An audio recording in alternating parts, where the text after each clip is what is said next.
Hello, it's James here from BQool with our second episode in the trade war special features. Today we're going to be talking about Trump's withdrawal from the Universal Postal Union and looking at how he's using that to try and get back at China. If you haven't seen the first episode, there'll be a link to it in the description bar. Now, Trump has announced that the US is withdrawing from the Universal Postal Union. He says that it's because the organization's unfair practice of subsidizing foreign shippers when they ship into the US. Obviously, this is very important for Amazon sellers everywhere. Now, the Universal Postal Union comes out of a treaty that was established in 1874, the Treaty of Berne. It's an agency of the United Nations, and its goal is to standardize international shipping rates so that foreign sellers pay roughly the same for shipping as US shippers would domestically. Now, Trump believes that the UPU is responsible for China and other foreign bodies taking advantage of the system to ship a load of cheap goods into the US, giving US sellers a bit of a disadvantage. With that in mind, he has withdrawn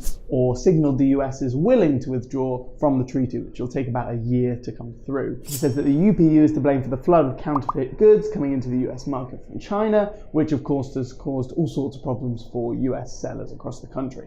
So now that the US's willingness to leave the UPU has been given, it'll take about a year to leave the organization unless the UPU can negotiate with the US to keep it as a member, which, as is often the case with Trump, means a lot of negotiation, a lot of talk, and maybe a renegotiation of terms with the UPU. If the renegotiation is successful, the US would be in a position to self-declare rates of all goods coming into the country and address the current economic imbalance that it feels it's suffering from. The implication for the US leaving the organization or self-declaring rates will be a jump up in cost for international sellers, particularly those based in China, particularly those using e-packet or international express mail service. You may also find that many Chinese sellers have to resort to shipping with organizations such as DHL, UPS, FedEx or TNT to keep their shipping costs down, even though in many cases the cost of the services provided by these companies aren't cost-effective enough for sellers operating with small capital to stay afloat.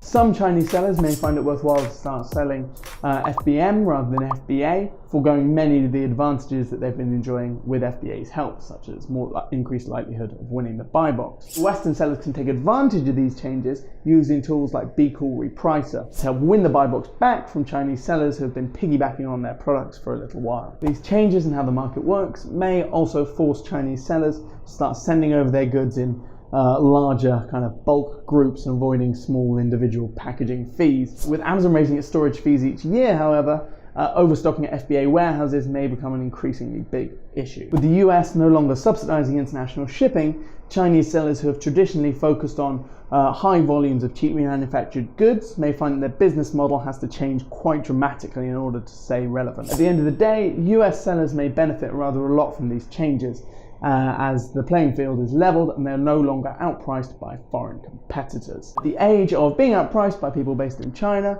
or other parts of the world may soon be over. That's us from BQool. That's all the news we've got for the moment on the trade tariff war. Tune in next time for more news. Thank you very much.